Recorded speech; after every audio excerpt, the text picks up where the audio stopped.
Hello and welcome to this video, where we'll be discussing a bold idea that God does not exist and that only Buddha did. Many of us are raised with the idea of a higher power, God, but what if I told you there's no tangible proof of his existence? On the other hand, we have a historical figure, Buddha, whose life and teachings have had a profound and lasting impact on the world. Today, we'll dive into the concept of God, the challenges of proving his existence, and why Buddha's life and teachings stand as a more concrete and powerful example of wisdom and enlightenment. First, let's look at the concept of God. For thousands of years, humans have believed in a supreme being. In Christianity, Islam, and Judaism, God is often seen as an omnipotent, omniscient, and benevolent force. But what do we know about God?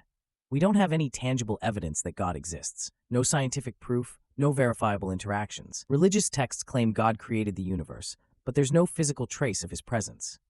God is often defined by faith, not by facts. Different cultures have different interpretations of God, but there's a common thread of belief in something greater than us. And yet the question remains, how can we know God exists if we've never seen or touched him?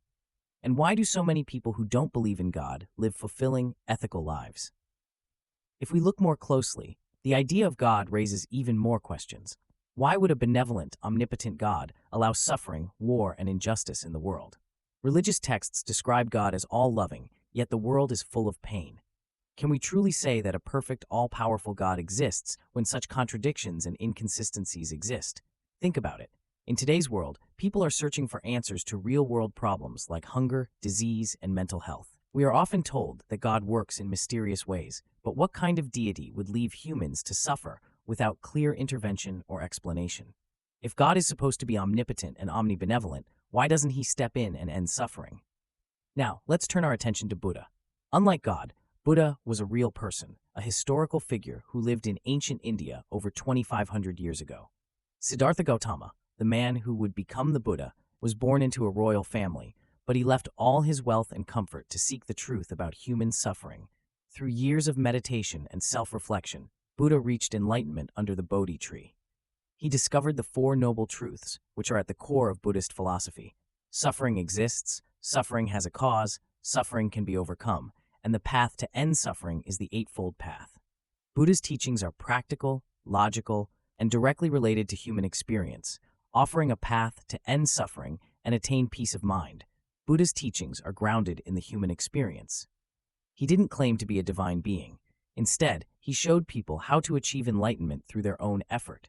He spoke about the nature of suffering and the impermanence of life. These are tangible, observable truths that we can all experience.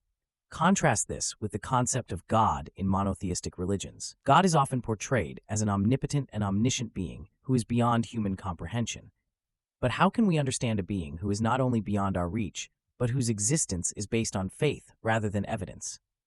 Buddha's teachings, by contrast, are practical, accessible, and rooted in our shared experience of the world.